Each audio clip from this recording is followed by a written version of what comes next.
Alors il s'est passé quelque chose il y a combien, 2 3 ans, 2 ans, je sais plus.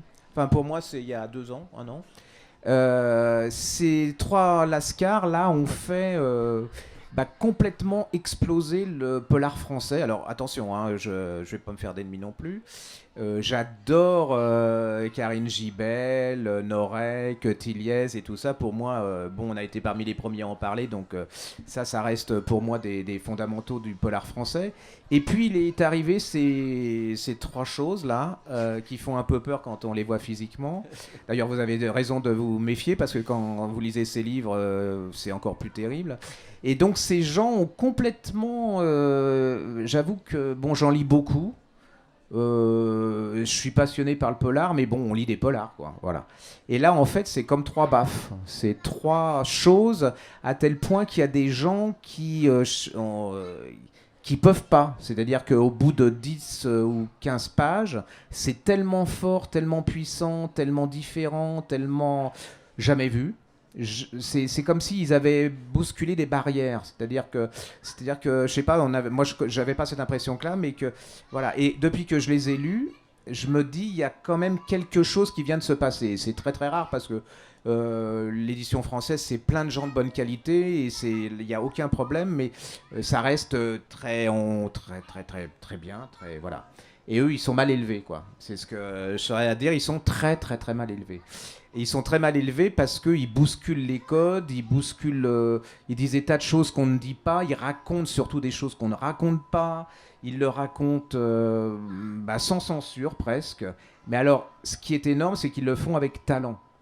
Parce qu'il y a des gens qui bousculent les choses, mais qui ne le font pas avec talent, donc ça devient de la provoque sans intérêt, des trucs. Et là, vous avez trois énergumènes. Alors, vous avez le premier que j'ai découvert, c'était Giberti. Là, je me suis pris une grande claque dans la figure, ça c'est clair. Puis non content d'en avoir pris une dans la droite, je me suis pris une dans la gauche avec Coping. Et non content de m'en prendre une entre la droite et la gauche, je me suis pris un point dans la figure avec Cédric Cyr. Donc vous imaginez dans l'état où j'étais à la fin de la soirée. Et donc là, surtout, alors je sais pas si vous aimez le polar, mais je crois que ça dépasse la notion de polar. Là, on est dans autre chose. C'est-à-dire, c'est une espèce de description de nos sociétés, de ces choses dont on ne parle jamais, ou on parle comme ça du bout des doigts, ou qui dans les polars sont décrits comme ça. C'est tout le darknet. Alors, je vais vous faire un truc. Hein. Il y a le darknet, l'exploitation sexuelle, il y a la politique, il y a l'analyse de nos sociétés, il y a l'analyse de l'Europe. Alors, ne vous tirez pas, hein, c'est pas chiant. Hein. C'est pas un essai de sociologie. Hein. C'est de la sociologie, mais dans le plaisir. C'est-à-dire que vous allez apprendre plein de choses. Vous allez apprendre sur vous-même. Vous allez apprendre. Moi, il y a des gens on vit la même histoire dans cette Europe, mais on ne vit pas la même chose, quoi. Donc, eux, ils vont vous faire pénétrer dans des milieux européens que vous n'imaginez même pas, même si vous savez que. Donc là, alors déjà, parce que je suis fatigué, je vous le dis, je vais les faire parler à ma place, c'est quand même plus intéressant. Donc déjà, quand ils vont avoir fini de parler, vous allez vous précipiter pour aller leur parler, parce que même si vous n'achetez pas leur livre, ils ont plein de choses à dire. Et donc, alors, il y a un monsieur qui s'appelle Cédric Cyr. Avant, il s'appelait Cyr Cédric. Hein. Alors, il faisait des polars plutôt fantasy, oui, à base de fantastique, fantasy. Enfin, voilà, il a du talent. Enfin, il avait déjà du talent. Hein, il avait déjà son public. Enfin, voilà, c'est une espèce d'idole, de star là. Enfin, bon, voilà. Et puis, il a changé. Là, maintenant, il s'appelle. Vous voyez là, le truc, il s'appelle Cédric Cyr maintenant. Pas Cyr Cédric, Cédric Cyr. Et j'étais un peu sceptique hein, sur le genre. Je change de nom. En écrivant un polar, donc je me suis dit encore un qui, bon, je l'aimais bien, mais bon, faut souvent rester à sa place quand même. Et là, je me le suis pris plein dans la tête, c'est très clair. Ça a été une grande révélation parce que eux, je les connaissais pas, donc j'ai pas eu de choc. Mais lui, ça vraiment, ce qui est très très rare chez les écrivains, arriver à bousculer la façon dont il écrivait, dont il racontait et ce qu'il racontait. Donc là, mais ça se dit, vous lisez ce qu'il a écrit avant, hein, c'est très très bien, voilà. Donc ça, c'est pour Cédric Cyr. Alors là, vous avez Coping et là, les deux acolytes, alors là... C'est pareil, hein, c'est la même chose. Hein. Mais ces deux-là, lui, c'est le dernier venu, donc c'est comme le petit dernier. Et là, les deux... pourquoi vous écrivez comme ça ? Pourquoi vous écrivez là-dessus ? Parce que je sais pas, bon, il y a des gens qui vous aiment pas, hein, ça c'est clair. Alors, ce que je vous demande de dépasser aussi, c'est la France est très tragique pour ça, c'est que les gens sont tellement fermés dans leur vision des choses, ils sont tellement idéologiques, tellement plein de barrières, tellement... il faut oublier, vous prenez le bouquin, vous oubliez presque l'éditeur, vous oubliez tout, vous ouvrez le bouquin et vous lisez ce qu'ils écrivent. Et alors là, je voudrais savoir pourquoi, là, tous les trois, ça vous a pris tout d'un coup d'où vous venez, pourquoi vous écrivez comme ça, pourquoi vous écrivez là-dessus. Et puis comme je suis fatigué, donc ça va me permettre d'être tranquille là. Alors allez-y, parce que vous êtes intelligent, alors voilà. Bon, eh bien écoutez, c'est moi qui vais m'y coller en premier. C'est le plus courageux apparemment. Donc Mathias Köpping. Pour répondre aux questions de Gérard, eh bien j'ai une vision du monde assez noire, bien que je sois très très joyeux au quotidien, je vois le monde de façon noire. Et c'est ça que j'ai décidé de rendre dans mes bouquins. C'est pour des livres pour public averti. Hein. Ceux qui sont venus me voir en signature, je ne m'en cache pas, je vous le redis là à toutes et tous. Ça s'adresse uniquement à des lecteurs solides. Je ne fais pas de concessions quand il s'agit de violence, et des thèmes abordés tels que la prostitution, la torture, le darknet, etc. Et c'est ce que disait Gérard, je l'aborde pas du tout de manière gentille, je l'aborde de manière frontale, et je dis tout ce que j'ai à dire, je ne me censure jamais. Bon. Pour le prochain, ça sera comme ça aussi, et je n'ai pas l'intention de changer ça. Ça donne un côté authentique. Évidemment, ça peut déplaire, j'en ai bien conscience, mais j'assume cette violence qui se trouve dans mes livres. Et on me demande souvent où est-ce que je vais chercher ça. La réponse est très très simple, elle est aussi simple que tragique. J'allume ma télé. Voilà. Je lis les journaux. Je vais regarder des articles sur Internet. Et sur le fond de la violence, en fait, on peut dire que tout est vrai. D'accord. C'est une violence authentique et du coup, j'ai pas envie de tricher avec ça. Je la montre telle qu'elle est, elle est plausible. Voilà. Ça s'adresse donc du coup à des lecteurs qui peuvent supporter ça. Ça n'est pas le cas de tout le monde et ça n'est en aucun cas un critère de valeur hein, d'écrire des livres violents. C'est la voie que j'ai choisie. C'est peut-être pas la meilleure, mais en tout cas c'est la mienne. Ceci dit, ça vous permet de regarder les informations d'une autre manière quand on a lu vos livres. Ça vous permet de se dire, quand on vous raconte des choses qui se passent dans le pays de l'Est, c'est peut-être pas que ça. C'est aussi ça, mais c'est pas tout que à ça. Fait. Voilà. Tout à fait, et y compris dans nos sociétés. Quand on commence à creuser un petit peu ce que nous disent les journaux de 20 heures et qu'on va voir un petit peu ce qui se passe en dessous, tout de suite ça prend une autre dimension. Et c'est ça qu'il faut rendre, à mon sens, quand on a des sujets comme ça. Ne pas rendre ça, je crois qu'on passe à côté de l'essentiel. C'est la technique de la porte close. Quand il y a un passage difficile, vous savez, c'est cette porte qui se ferme sur la scène difficile. Mais le sujet, c'est pas la porte, c'est ce qu'il y a derrière la porte. C'est comme ça que je vois la chose. C'est peut-être pas la meilleure façon d'envisager le problème, mais c'est comme ça que je le traite. Je cède la parole à mon collègue. Enfin, Cédric Cyr maintenant. Moi, je voudrais poser une question. Pourquoi déjà avoir changé de nom ? Et pourquoi écrire autre chose, quoi ? Si tant est que ça soit autre chose, selon vous. Ouais, pour moi, j'ai pas changé. Non, ce qui me fascine depuis que je suis tout petit, ce sont les histoires d'horreur. Donc en fait, on revient...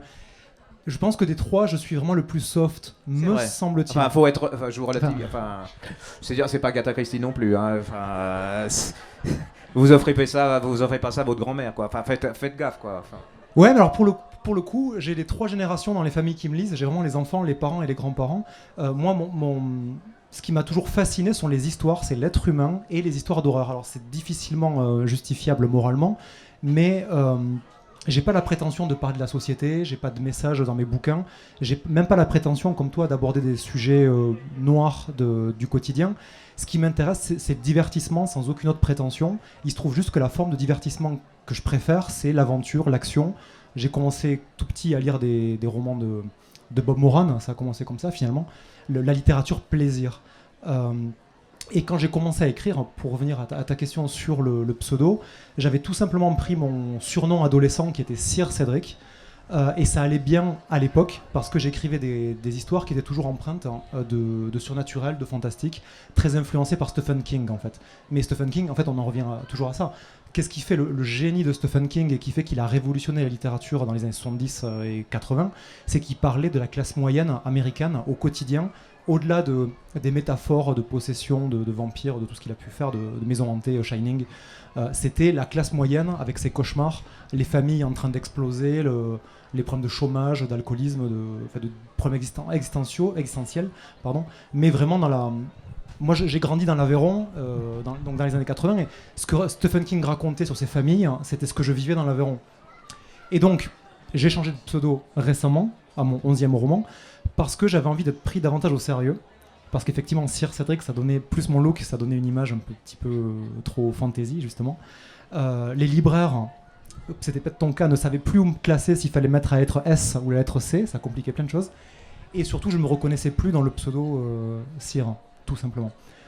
Et ça va avec le fait que ce côté fantastique s'est évaporé progressivement de tous mes romans, parce que mes centres d'intérêt évoluent aussi avec les années.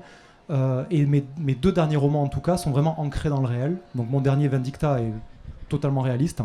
Il est très très sanglant aussi, mais je pense qu'à la différence de Mathias, c'est quand même très grand public, en tout cas ce que j'essaye de faire. En fait, un peu plus, ouais. j'ai vendu ça à mon éditeur en lui disant je te file un bouquin de torture porn family friendly. C'est comme ça que je l'ai vendu, et ça correspond un petit peu au bouquin. Enfin, la notion de family friendly, elle est très, voilà. Grand public. Oui, enfin, grand public. Oui, grand public, oui, c'est cela, oui. Mais juste pour finir sur ce bouquin-là, c'est vrai que quand j'ai eu l'idée, il devait pas être aussi sanglant qu'il est devenu, parce qu'il y a quand même un crescendo de torture, mais qui sont pas là gratuitement. Ah non, oui, c'est vraiment un parcours psychologique, et il y avait une escalade que je voulais absolument montrer, et je pouvais pas m'arrêter en cours de route, parce que c'était le propos du livre. Et j'aborde plein de choses, effectivement sociales, mais c'est pas mon propos premier en fait. Il y a un ancien force spéciale, c'est l'État français qui l'a transformé en machine à tuer. C'est des choses qui sont vraies. À chaque fois, je pense qu'on fait tous pareil. On demande à des professionnels, des flics, des militaires, le cas échéant, des médecins quand on a des scènes d'autopsie ou autre, pour pas dire de bêtises, pour que tout soit que le réalisme soit toujours là. Parce que, comme tu l'as dit aussi en préambule, le niveau général est tellement haut en littérature quand même aujourd'hui, et vous, lecteurs, vous êtes tellement exigeants qu'on est obligé, si on veut vous proposer des choses et que vous vouliez payer pour nos bouquins, il faut quand même qu'il y ait une exigence de qualité, que tout soit vérifié, que sinon on se prend des emails, surtout à l'époque d'Internet. Les rares erreurs que j'ai faites, j'ai eu des emails de lecteurs qui me disaient à Versailles, en telle année, la maternité n'était pas là, elle était encore à l'ancien hôpital. Donc on est obligé d'avoir cette exigence à tous les niveaux, et surtout quand on parle de sujets de société. Il a dit quelque chose d'important, c'est pas gratuit.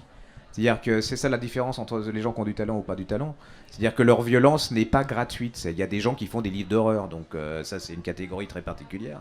Et eux, c'est pas, ça fait partie de la vie. C'est pas, voilà, ils vont pas vous décrire une scène de viol ou un truc comme ça pour vous dire, voilà, vous avez vu, non, c'est pas du tout ça. Hein. Si la scène elle est là, il y a une raison pour que la scène elle soit là. Si je peux juste rajouter une chose, mais c'est vrai que c'est la seule chose que j'ai une fois retirée d'un de mes livres, c'était parce que c'était gratuit. C'était une scène de petits chiens qui se faisaient massacrer, enfin qui se faisaient sacrifier, et un petit caniche avait les gros yeux pouic, et à écrire c'était horrible. C'était détaillé, il y avait le plaisir de la personne qui éventrait le chien, enfin c'était horrible. Et à lire le lendemain, c'était encore plus insupportable, et je m'étais dit que là, en tant que lecteur, ça n'apportait plus rien à ce stade au bouquin. Ce qui était important, c'était le parcours psychologique, et au moment où la personne prend le couteau, on sait qu'elle va le faire. Et la tension est déjà là. Surtout que j'aurais eu aucune chance de le vendre à Michel Drucker avec son chien. Donc ça c'est clair, j'avais perdu déjà un client. Bon maintenant, moi c'est une certaine revanche parce que comme il m'a fait vivre pas mal de cauchemars, là on va lui faire vivre un cauchemar en interview. Même combat, pourquoi Alors moi c'est différent parce que je triche en fait, pour de vrai. C'est-à-dire que pour parler de ce qui est sorti récemment, donc mes 2 premiers tomes de la trilogie des Ombres, je parle d'une organisation criminelle qui est basée à Strasbourg. Moi je suis belfortain, j'étais souvent à Strasbourg, et il se trouve que cette organisation existait vraiment à une période, et elle était démantelée en 2004. Je connaissais exactement les personnes qui faisaient partie de cette organisation, puisque moi aussi je faisais partie. Le tatouage que je porte là, on en parle dans les livres. Je connaissais donc ces personnes vraiment, donc je n'ai pas inventé de personnages.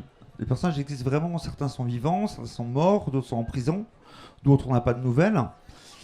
Et j'ai en fait projeté l'idée de me dire, mais si jamais ils n'avaient pas agi comme ça, si jamais il n'y avait pas eu cette balance à l'époque qui avait trahi tout le monde et qui avait causé la perte de l'organisation, et qu'ils avaient fait vraiment ce qu'ils avaient compté faire, qu'est-ce que ça aurait donné? Et je me suis projeté, et avec les personnages qui existent, j'ai poussé la chose en disant, voilà, s'ils étaient arrivés vraiment à leur fin, jusqu'où ça aurait pu aller. Donc, quand je parle de Lolitano, elle existe vraiment. Et son pseudo, c'était vraiment Lolita No. Pourquoi le No? Parce qu'elle s'appelait Noémie, son prénom. Voilà. Tigre, il m'a aidé à déménager la semaine dernière. C'est des gens qui existent, voilà, ils sont là. Je ne donnerai jamais leur vrai nom, évidemment. Il y en a un, il est black de peau, lui je vais dire qu'il est blanc, l'autre je vais dire qu'il a les cheveux frisés alors que c'est celui qui a le crâne rasé. Bref, je vais tout mélanger pour bien que personne ne soit reconnu et que personne ne risque rien. Mais il y a vraiment, voilà. Et donc moi, ma motivation, c'est aussi de partir sur montrer en fait à quel point la violence elle est en bas de chez nous. C'est-à-dire que moi je suis de Belfort, Strasbourg c'est à côté. En plus, on parle des réseaux qui partent de narcotrafic, hein, donc évidemment, ça s'étend. Et forcément, on m'a dit c'est trop gros pour un lieu comme Strasbourg. Mais non, c'est caché. Et c'est bien caché. Parce que faut pas oublier quand on vit tous les jours comme ça, on va faire nos courses, on fait notre vie. Il y a une vie dans la marge. Et cette marge-là, c'est pas une marche concrète, c'est pas un mur, c'est une marche qui est purement imaginaire, c'est une frontière en fait qui est juste faite de normes sociales, d'horaires, de savoir comment se fringuer à telle heure et comment agir. Voilà. Je crois qu'il a bien défini ce que c'est que ces trois lascars. En fait, ce sont des romans sur les marges, quoi. C'est des choses qu'on devine, qu'on veut pas forcément voir parce que ça nous gêne aussi. Parce qu'on fait rien, parce qu'en fin de compte on a notre quotidien, et puis que voilà. Moi, je voulais savoir, parce que vous êtes quand même... quelle est votre relation avec les autres auteurs de polar? Est-ce que vous avez des relations avec des autres auteurs de polar parce qu'il y a quand même voilà, il y a quand même un mur. Hein, vous n'êtes pas des ballerines de l'Opéra de Paris, quoi. Je veux dire, ça c'est clair. Alors il peut y avoir certains écrivains de polar que j'adore, qui pourraient être danseurs à l'Opéra de Paris. Est-ce que vous avez des relations... Enfin, comment ils vous acceptent? Vous acceptent pas? Ou vous avez pas il y a pas de contact ou... Si, je suis assez surpris de la question parce qu'en fait les contacts sont très très bons. Je connais mal le domaine de la littérature blanche, mais dans le monde du polar, c'est un petit monde. On finit par tous se connaître, se rencontrer sur les salons. Après des retours sur le livre, certains de nos collègues, on va dire, l'ont lu, apparemment ont aimé, mais voilà, ça se passe plutôt bien. Oui. Et vous pensez que... parce que c'est tellement fort, je me demande si vous allez avoir une influence pour changer le polar français, parce que je me demande comment on peut continuer à écrire du polar, je veux dire classique, oui, mais très bien fait, hein, suspense, machin, même avec une certaine critique sociale, je dirais light, enfin soft. Bon, alors là, pour le coup, je vais botter en touche parce que ce serait vraiment prétentieux de dire que moi je vais changer quelque chose au monde du polar. Hein, donc je peux le dire. Je peux le dire. Moi je le dis pas. Hein, d'accord.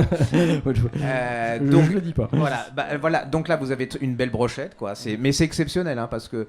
En plus, il y a eu pendant un moment une certaine ostracisme, hein, on peut le dire, hein, parce qu'il y a beaucoup de libraires. Alors moi, je vais vous dire franchement, je me fous totalement des opinions politiques, de tout ce qui tourne autour des gens, de leur vie privée, ça m'est complètement égal. Parce que si on commence comme ça, on lit plus de classiques, plein de gens comme ça.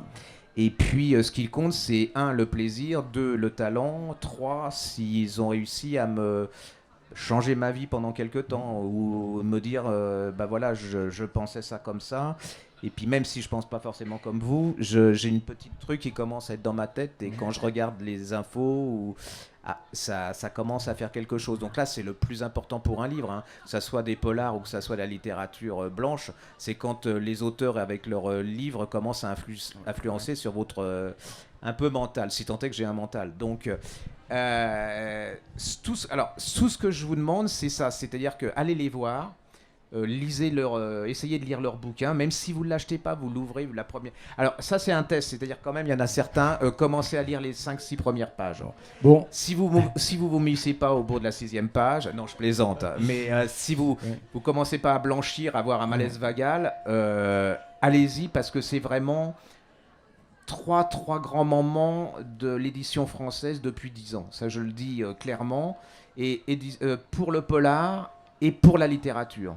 Parce que je pense que là, on est dans quelque chose qui dépasse la littérature. On est presque même dans c'est de l'essai sociologique. Enfin, à travers leur histoire, c'est un peu, il y a un tout. C'est trois trucs énormes. Donc, alors après, est-ce qu'ils auront le talent de continuer ou ça, ça me regarde pas. Hein. Enfin, je vous le dirai quand je lirai vos prochains bouquins. Si je peux me permettre, par rapport au roman de Mathias, pardon, de Mathias, donc, pardon, désolé, je t'ai cramé ton pseudo. Pas du tout, je m'appelle Georges. Oui, Georges. Donc, tu as dit un truc très juste, Gérard, tu as dit c'est un livre dont on parlera encore dans 50 ans. Et c'est vrai, je fais le tour un peu même de mes bouquins à moi, je me dis, ouais, qu'est-ce qui va en rester même dans 10 ans, à la limite, la plupart. Et je regarde autour de moi certains autres auteurs en disant, ouais, c'est bien, mais dans 20 ans, on n'en parlera plus. Le manufacturier, on peut être sûr que dans 50 ans, on en parlera encore. C'est certain. Oui, je pense que... Non, enfin, c'est pas à vous de le dire, mais c'est à moi. Je pense je confirmais ouais, juste. Non, mais parce que ça fait un peu genre, quoi. Alors qu'ils sont super modestes et super simples et tout. Donc, non, mais je suis veux d'accord pas que avec ça soit Ghislain pris sur ce sur que le fait truc, mais- Mathias Coping, c'est extraordinaire, vraiment. Non, mais vraiment. Ouais, alors là, C'est arrêtez une parce violence. que... Non, mais il faut le dire. Alors, si vous achetez les trois, je vous fais un prix pour... vous aurez un livre de poche gratuit. Ils sont très très bons, hein, là je dois dire. Non, mais c'est vrai que là on sait, nous avec mon Jean ou toute l'équipe de la Griffe Store, on en lit. Alors il y a plein de bonnes choses, mais il y a très très rarement dans la vie d'un libraire se dire là il se passe quelque chose, quoi. Il se passe quelque chose et même si on n'est pas forcé de savoir définir, d'analyser et tout, on sait qu'il se passe quelque chose. Donc si vous venez à Saint-Maur-en-Poche, je pense qu'il faut pas que vous passiez à côté de ces gens parce que vous allez passer à côté de quelque chose. Alors après, vous acceptez pas, ça vous gonfle ou ça vous gonfle pas, vous les aimez ou vous les aimez pas, voilà, tout ça, ça me regarde pas. Mais ne passez pas à côté, c'est-à-dire que vous allez les voir, vous ouvrez les livres, vous oubliez tout ce que, voilà, faut faire un peu le blanc dans votre tête. Moi j'ai plein de préjugés, d'a priori, j'y tiens d'ailleurs, mais quand on lit des romans comme ça, faut un peu les oublier. Et puis voilà, moi le conseil que je vous donne, vous allez les voir, vous ouvrez le roman. J'espère que vous allez les acheter parce que s'ils commencent tous à les regarder, je suis mal parti moi, parce que faut que je parte en vacances. Et donc, vous ouvrez les 5 premières pages ou les 6 premières pages, vous commencez à les lire et dans les 5 ou 6 premières pages, vous saurez si vous acceptez le style ou pas le style et ce qu'ils vont dire. Parce que dans les bons auteurs, rarement, on sait tout de suite dans les 5 ou 6 premières pages si ce sont des gens qui ont du talent ou pas du talent. Alors, vous acceptez pas ce qu'ils racontent, mais vous savez qu'ils ont du talent. Donc, si on fait Saint-Maur-en-Poche, c'est un peu pour ça, parce que si je voulais gagner du fric, je pourrais appeler plein de people avec des bleus, enfin voilà. Et là, on le fait pour dire, bah là, il se passe quelque chose et en plus, j'ai la prétention, enfin, c'est de dire on est les premiers, quoi. Voilà, c'est comme le match de foot, on se dit on est les premiers. Et soyez comme nous, soyez les premiers à découvrir quelque chose d'exceptionnel. Donc, ils sont dans le milieu polar, mais si vous aimez la littérature, vous pouvez aussi aimer ces gens. Donc voilà, moi je peux pas en faire plus parce que ils m'ont pas payé beaucoup plus que j'ai fait mon ratio. Je vais prendre les 3 chèques après. Et voilà, je vous donne, c'est mon conseil, c'est un de mes conseils de cette année 2019. C'est voilà, ça fait partie, c'est comme je disais pour Anna Hop qui est notre marraine, ça fait partie des 5 ou 10 livres que j'achèterai à Saint-Maur-en-Poche. Et bien eux, ça fait partie des 3 livres que j'achèterai en livre de... Enfin, oui, il y a des livres de poche aussi, hein, parce que... Il y a des grands formats aussi. Hein. Il y a des grands formats. Merci, j'aime beaucoup ça, oui. Si vous pouviez acheter d'abord le grand format, d'ailleurs, ça m'arrangerait. Et voilà, alors allez-y, je vais pas en faire des tonnes, mais ce sont des gens exceptionnels, c'est des talents. Et puis là, ils vont partir, vous les suivez, puis vous allez lire leurs livres et au moins les regarder et parler avec eux. Voilà, merci beaucoup. Merci.